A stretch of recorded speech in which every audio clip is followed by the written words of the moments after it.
Hello dear students, I am Himchan from Navjyoti Global School Padpani. This is class 8, subject science, chapter 10. Reaching the age of adolescence, किशोरावस्था की ओर, इसके बारे में हम study करेंगे chapter 10 में. In the previous chapter you have learned how animals reproduce. It is only after growing up to a certain age that human beings that and many other animals can reproduce. Why can humans reproduce only after a certain age? पिछले अध्याय में आपने पढ़ा है कि जंतु किस प्रकार जनन करते हैं. मानव एवं बहुत से अन्य जंतु एक निश्चित आयु तक पहुंचने के बाद ही जनन कर सकते हैं. अब मानव किस निश्चित आयु के बाद ही क्यों जनन कर सकते हैं, इसके बारे में हम चैप्टर में आगे स्टडी करेंगे. In this chapter you will learn about changes that take place in the human body after which a person becomes capable of reproduction. इस अध्याय में आप मानव के शरीर में होने वाले उन परिवर्तनों के विषय में पढ़ेंगे जिनके उपरांत वह जनन हेतु सक्षम हो पाता है. In chapter 9 you have learn about human reproductive organs. Here we shall discuss the role that hormones play in bringing about changes that make a child grow into an adult. Chapter 9 में आप मानव जो जन अंगों के विषय में पढ़ चुके हैं. इस अध्याय में हम उन हार्मोन्स के विषय में चर्चा करेंगे जो शिशु में होने वाले उन परिवर्तनों में महत्वपूर्ण भूमिका निभाते हैं जिनके कारण जो बच्चा बड़ा होकर वयस्क हो जाता है. ये हम इस चैप्टर में स्टडी करेंगे. अब देखते हैं हम 10.1 एडोलेस्केंस एंड प्यूबर्टी. अब ये होता क्या है, देखिए किशोरावस्था और जो हम बोलते हैं यौन आरंभ, जो यौन आरंभ स्टार्ट होता है, इसके बारे में हम पढ़ेंगे. Puberty. Bujo was celebrating his 12th birthday. After his friends left, Bujo and Fahli began chatting with their friends. Fahli studies in an all-girls school.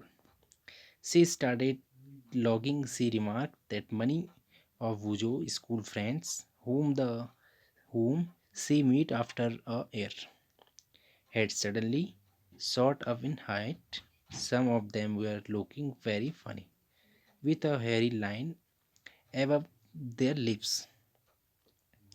Her mother explained that the boys had grown up. बूजो अपना जब 12वां जन्मदिन मना रहा था तो मित्रों के चले जाने के पश्चात बूजो और पहली अपने माता पिता के साथ बातें करने लगे. पहली एक कन्या विद्यालय में पढ़ती है. वह हंसने लगी. उसने टिप्पणी की कि बूजो के कई मित्रों जिनसे वह 1 वर्ष बाद मिली थी की लंबाई एकाएक कितनी बढ़ गई. उनमें से कुछ तो उससे मतलब आने से जोकर कार्टून नज़र आ रहे थे और उसकी माँ ने समझाया कि लड़के बड़े हो गए. आगे हम देखते हैं. Growth begins from the day one is born, but upon crossing the age of 10 or 11 there is a sudden spurt in growth which becomes noticeable. The changes taking place in the body are part of growing up. अब वृद्धि जन्म के समय से ही होने लगती है, परंतु 10 या 11 वर्ष की आयु के बाद वृद्धि में एकाएक तीव्रता आती है और वृद्धि साफ दिखाई देने लगती है. शरीर में होने वाले परिवर्तन वृद्धि प्रक्रिया का एक भाग है. यह इस बात का संकेत है कि हम बच्चे नहीं रहे तथा युवावस्था में कदम रख रहे हैं. ये संकेत करती है वृद्धि. आगे हम देखते हैं.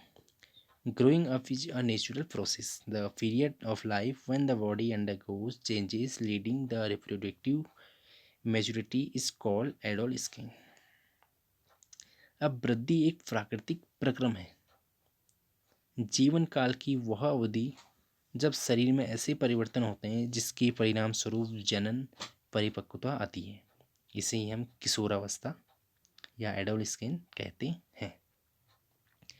Adolescence begin around the age of 11 and last up to 18 or 19 years of age. Since this period covers the teens 13 to 18 or 19 years of age, adolescents are also called teenagers.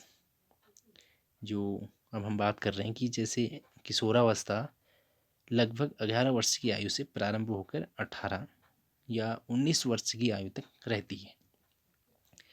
यह अवधि क्योंकि अंग्रेजों के वर्ष तक होती थी, मतलब अंग्रेजी के जो 13 से 18 या 19 वर्ष की आयु तक होती है। किशोरों को टीनेजर्स भी कहा जाता है और लड़कियों में यह अवस्था लड़कों की अपेक्षा 1 या 2 वर्ष पूर्व प्रारंभ हो जाती है। अब किशोरावस्था की अवधि व्यक्तियों में भिन्न भिन्न होती है। अब ये क्यों होती है आगे हम देखते हैं। The human body undergoes several changes during adolescence. These changes mark the onset of puberty. The most important change which marks puberty is that boys and girls become capable of reproduction. Puberty is when an adolescent reaches reproductive maturity. अब किशोरावस्था के दौरान मनुष्य के शरीर में अनेक परिवर्तन आते हैं। यह परिवर्तन जो होते हैं ये यौन आरंभ का संकेत देते हैं। इसमें सबसे महत्वपूर्ण परिवर्तन लड़के एवं लड़कियों की जनन क्षमता का विकास किशोर की जनन परिपक्वता के साथ ही जो यौनावस्था समाप्त हो जाती है, इसको डिनोट करता है। आप देख सकते हैं टेबल में कि एज इन ईयर्स और परसेंटेज ऑफ फुल हाइट। 8 जब एज थी उसकी तो बॉयज़ की हाइट 72% एंड गर्ल्स की 77% ये हो सकती है। सो स्टूडेंट्स नेक्स्ट क्लास में हम पढ़ेंगे 10.2 चेंजेस द फेवरिटी के बारे में हम नेक्स्ट क्लास में स्टडी करेंगे।